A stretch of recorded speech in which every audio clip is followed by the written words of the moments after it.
الحمد لله رب العالمين، والصلاة والسلام على أطهر خلق الله أجمعين، سيدنا محمد صلى الله عليه وسلم. طبتم وطاب لقاؤكم. أخذ زرع أخضر من الميت يدل على كثرة فعل الخير بين الناس، والله أعلم. ومن رأى أنه يأخذ من الميت زرعا يابس أصفر دليل على أذى الناس والغرق بالمعاصي في الحياة، والله أعلم. أخذ الزرع المحروق من الميت دليل على الدخول في الفتن في الحياة، والله أعلم.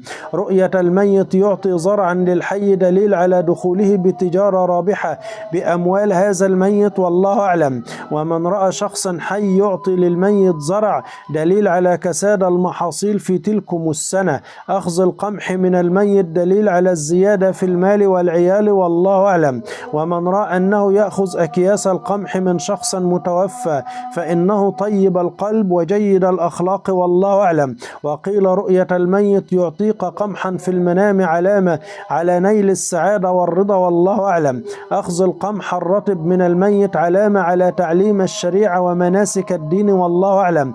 أما من رأى أنه يأخذ القمح اليابس ويأكله فإنه يصاب بمكروه وتتعثر أحواله، والله أعلم. أخذ من الميت شجر يدل على الأمر بالمعروف والنهي عن المنكر. رؤية أخذ من الشخص الميت شجرة محروقة دليل على الشجار والخلافات في الحياة.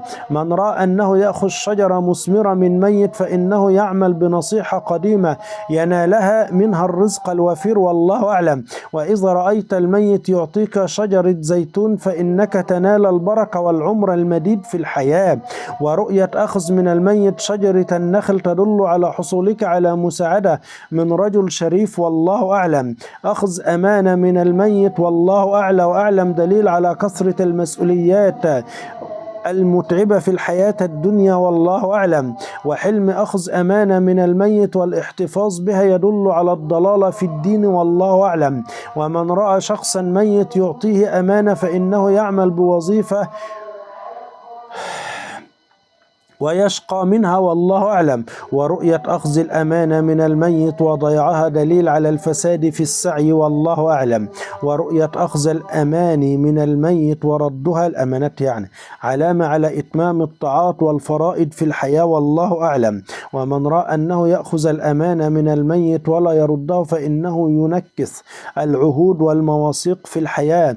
من رأى أنه يعطي الأمانة للميت فإنه يلقي مسؤوليات على غيره. سرقة الأمانة من شخص ما في المنام تدل على ضياع فريضة أو واجب عليه، والله أعلم. رؤية أخذ الأمانة من الأخ الميت دليل على التكفل بأولاده وعياله من بعده، والله أعلم. ومن رأى أنه يأخذ الأمانة من الأب الميت فإنه يعمل بوصية أبيه قبل مماته، والله أعلى وأعلم. أما رؤية أخذ الأمانة من الخالة الميتة تدل على سر مكتوم، والله أعلى وأعلم. يقول النبي صلى الله عليه وسلم: وصلاة على أثر صلاة لا لغو بينهما كتب في عليين. أسأل الله أن يكتبني وإياكم وكل مسلم صادق في عليين. وقال النبي صلى الله عليه وسلم: إني رأيت كأن عمود الكتاب انتزع من تحت وسادتي فأتبعته بصري فإذا هو نور ساطع عمد بي إلى الشام، ألا وإن الإيمان إذا وقعت الفتن بالشام. الحديث صحيح في الترغيب. وقال النبي صلى الله عليه وسلم: إن فسطاط المسلمين يوم الملحمة بالغوطة إلى جانب مدينة يقال لها دمشق من خير مدائن الشام. الحديث صحيح عند الإمام أبو داود، في رواية من خير مدائن المسلمين اللي هي الشام يعني. وقال النبي صلى الله عليه وسلم: عمران بيت المقدس خراب يثرب، وخراب يثرب خروج ملحمة، وخروج الملحمة فتح القسطنطينية، وفتح القسطنطينية خروج الدجال. صحيح الإمام أبو داود.